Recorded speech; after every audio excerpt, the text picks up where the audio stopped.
Hey friends!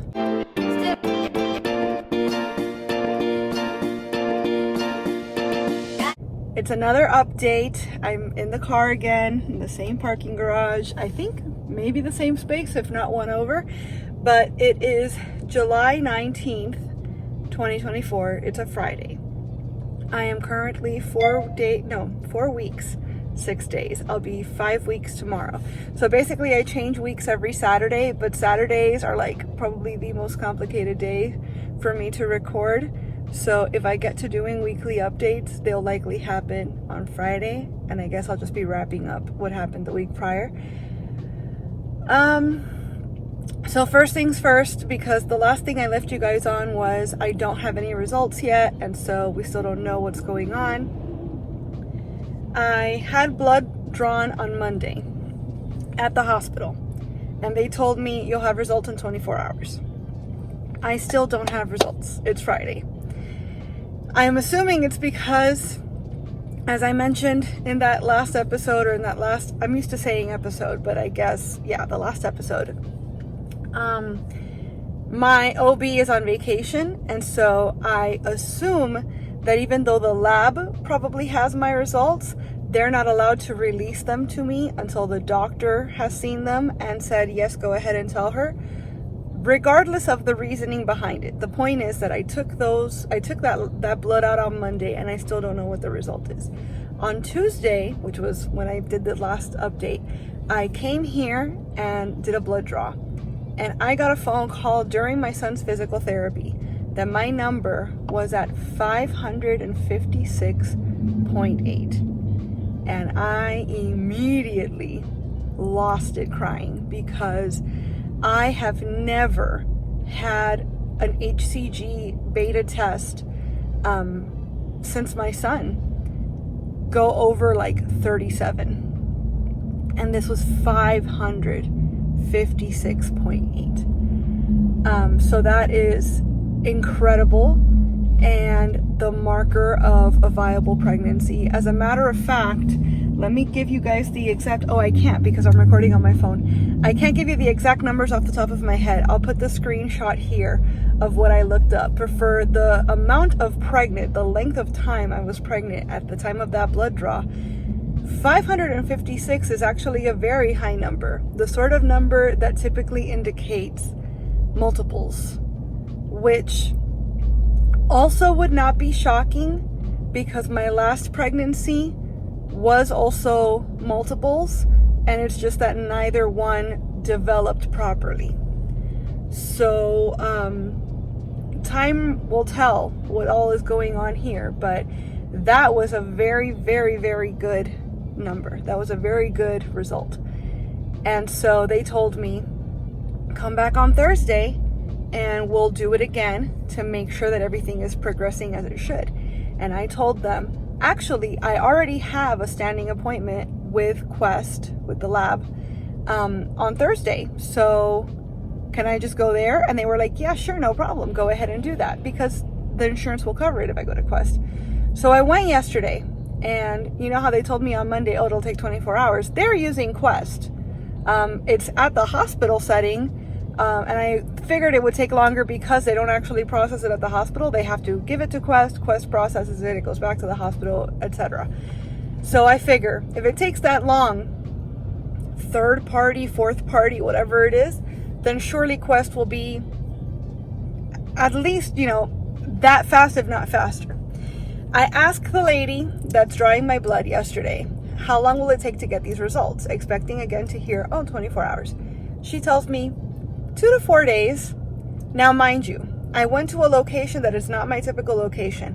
This location was a crap show. As a matter of fact, they skipped me. My name was on the board because they have like an electronic board now where when you check in, they tell you your appointment time. There's your name, and you can see how many people are ahead of you in line, how many people are after you, etc. My name was deleted from the board. And that typically indicates either they've already called you or they're about to call you. But I waited and waited, and then they went and they called the guy after me. So I had to get up and be like, hello. It turns out that they had taken my number off the board because they intended to call me, and then just forgot to do it. So that gives you some indication of what we're dealing with here. So I don't know if she said 2 to 4 days because she really didn't know, or if it was 2 to 4 days because maybe they don't ship samples out right away. I have no idea. But the problem is, up until this point, I've been really good, especially since hearing about that result on Tuesday. I've been doing really good at just being optimistic, hoping for the best, feeling really good about what's going on, while still having that little buzzing in my head reminding me that it's very early and anything could still go wrong. And for some reason last night, I started to spiral, and I started looking up like my old cycles and my old blood work from previous pregnancies and all this, because it occurred to me that yes, I've never had this high a number, but also I've never tested this early. So what if all of my pregnancies started out that high, and it's just that by the time I was able to test, the numbers had already plummeted, and this is actually not an indication of anything different from previous times at all. And I shouldn't be entertaining those thoughts because so far so good, but anxiety is a liar, my brain is a liar, and unfortunately I can't help but listen to it sometimes. So what am I doing here? I don't have an appointment. That's first off. But since they had offered to have me come in yesterday and do the labs, and I know for a fact that they will get the result in same day, I thought I'd come on down here, wake up at the crack of dawn, drive the 45 minutes each way, etc., and just basically hope that they can squeeze me in for more blood work. I'll pay out of pocket, etc., but I need the peace of mind, because if I have to wait until Monday or Tuesday to know what's going on, that is going to severely stress me out, and that's not good for anyone, especially under these circumstances.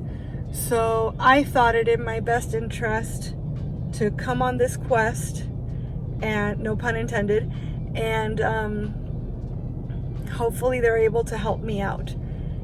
As far as symptoms, I'm not having as much cramping anymore, which was worrying me to begin with. I just realized that it makes a whole week since I found out I was pregnant. But the first like 2 or 3 days, I was really crampy, like bad period cramps. And that has always been an indication to me in the past of like, oh, this pregnancy is not going to stick. But very quickly, those cramps have gone away. And now I am feeling a constant like presence of my uterus, if you will, a constant like heaviness, but I wouldn't call it cramps. I am experiencing waves of nausea where it's like, I was explaining to my husband last night, it's not a chain reaction where I feel it in my stomach and then I feel it here and then I feel it. It's like a lightning bolt that happens all at once where my actual stomach kind of squeezes, and at the same time my whole mouth fills with saliva, and it's just like, I know I'm going to throw up. I am certain I'm about to throw up, but then nothing actually happens. I'm feeling it right now, actually. Not great. I've been eating less and like basically having to, I'm not used to snacking. I'm not a snacker. I have my 2 or 3 big meals a day and that's it. But what I've been doing lately is that like I'll make a meal and it will take me 3 to 4 hours to finish that one meal, because I'll take a few bites and then I'll have to put it away, and then I'll take another few bites and I'll have to put it away, because if I don't eat, I feel nauseous. But the fact, like just the idea of eating is gross to me. Everything still tastes too sweet to me. So actually last night we had a little bit of a breakthrough. For the first time in a week, I sat down with a plate of food and I ate the entire plate of food, and it was Pei Wei. I really wanted, Pei Wei makes, it's like a sweet and spicy orange chicken type situation, but they make it gluten-free. So it's just the chicken, carrots, and I think like snow peas or something, and then white rice, because that's the only option they have. They have brown rice as well, but I'm not much of a brown rice girly. So the chicken and white rice, and my husband said that it was really, really good. Because I told him, I don't know if it's just pregnancy tongue or if they made it particularly good tonight, but this was delicious. And he said that his meal was really, really good too. But I actually finished the entire plate of food, which I didn't think I would be able to do. So that was nice. Something else that's happening digestively, and this is really gross, but it's just a matter of fact of pregnancy, is constipation, gas, bloating. These days, any sort of like ow, ooh, pain that I'm having in my belly, I immediately say to myself, it's probably not cramping. You probably just really need to fart, and that's that. And sure enough, if I get around to doing it, if it manages to happen, I feel much better after. So I think that that's also helped quell my anxiety, is the fact that the cramping, I know for the most part, is not actual uterine cramping. It's just digestive things that are going on. Something else that a lot of people don't talk about, but you guys know that I'm an oversharer, and if this helps one person feel less like, oh my gosh, okay, good, I was worried, then I think I've done my job here. I constantly feel like I am leaking, and that is a very strange sensation. Apparently it's extremely normal at this stage of pregnancy, and apparently it's going to only increase as time goes on. You have to consider, I have been pregnant before. I have been pregnant multiple times actually, but I've carried to term before, but that was 13 years ago. So a lot of this healthy pregnancy stuff is going to feel brand new to me. I don't remember what I was feeling at 4 or 5 weeks pregnant 13 years ago. I was nowhere near as meticulous in my record keeping back then as I am now. So all of this is kind of coming as like news to me. But yeah, that's, I think, for sure the highlights of what I've been going through this week and what's going on. As it currently stands, I have 2 blood work results that are up in the air somewhere. And if I knew either of them, it would give me some indication of what's going on, right? Because the actual result I got of 556 is obviously important and significant. But what helps give us the bigger picture of what's actually going on is several data points, at least 2, where you can make a comparison and see, okay, in this many days, the number doubled or it increased so much and so on. And so that's what gives you the indication of like, okay, good, things are going the way they're supposed to. So if I had any other result besides just the one from Tuesday, I might feel better about what's going on. But as it currently stands, the blood draw from Monday, still no idea. The blood draw yesterday, still no idea. So today I'm hoping to get another blood draw, and if, you know, the past is any indication, I will at least know that answer today. And I'm hoping that it continues to be good news.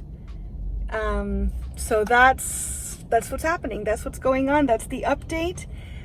They still haven't opened. They're not going to open for another 10-15 minutes or so, but I think I'm going to go ahead and head on downstairs and see if I can't secure my spot in line, because when I was here on Tuesday, I was the first one here, and again, I had an appointment, so I was seen right away. But they opened at 8. I walked in and it was me and one other woman, but by the time they called me back at like 8:10, there were 7 other women in the waiting room with me. I'm assuming they all had appointments, but who knows? So just in case, better hurry up and secure my place in line. So that's the update for now. Thank you guys so much for watching, and hopefully next time you see me, I come back with even more good news. Bye. Also, I promise they're not all gonna be car videos. It's just that I happen to have the time right now, so I figured I might as well.